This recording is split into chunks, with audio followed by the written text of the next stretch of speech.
Immediately after moving into the house, we were then able to prepare the electricity, gas, internet, ducted vacuum cleaner and laundry, but the house is far from finished.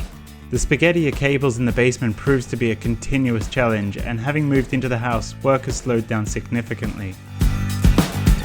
With some noticeable exceptions of course, the house is livable, if not a bit dusty and disorganized, but we're getting there. After all the hours of work, Aline's kitchen plan is working very well, and we're already taking advantage of some of the luxuries.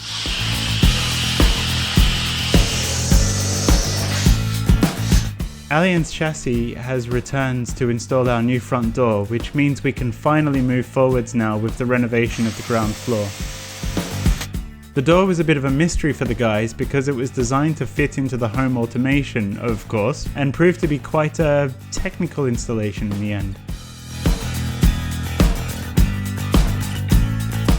With the door installed, it was time for me to install our video phone, recessed into the beautifully carved stonework because we actually needed it to enter the house.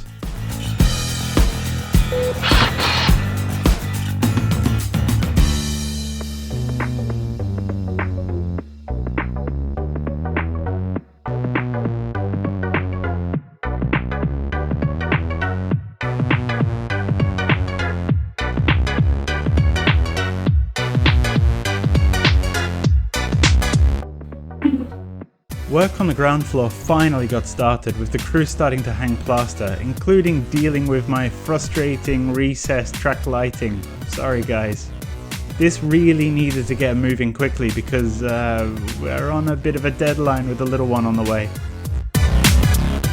At the other end of the house, I continued the fit out by installing the kitchenette upstairs using leftovers from the kitchen downstairs. The work surface here was originally the cutout taken for the sink downstairs and then fitted in precisely the same way a carpenter wouldn't.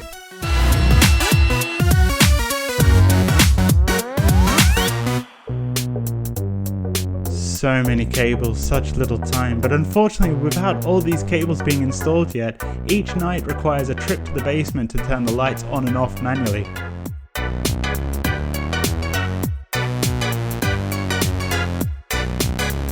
Anyway, I continued the fit out upstairs in between things, with Aline helping as much as she could. But it's all these little fiddly things that seem to take longer once you've actually moved into the house, because you always have to pack everything away. Otherwise, you're just living in a construction site. The ground floor is still slowly taking shape, but as the plasterwork continues to be done, everything in the house is permanently covered in a layer of plaster dust, and we're really struggling living in the mess. We've even removed the original broken cement tiles from the ground floor passageway in preparation for their replacement.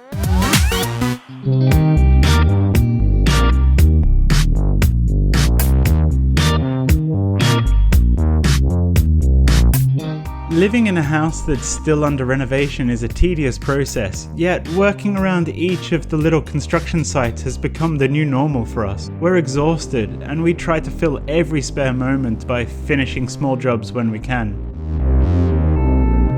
Fortunately, the results are starting to speak for themselves, and we will be proud of our accomplishments in the end.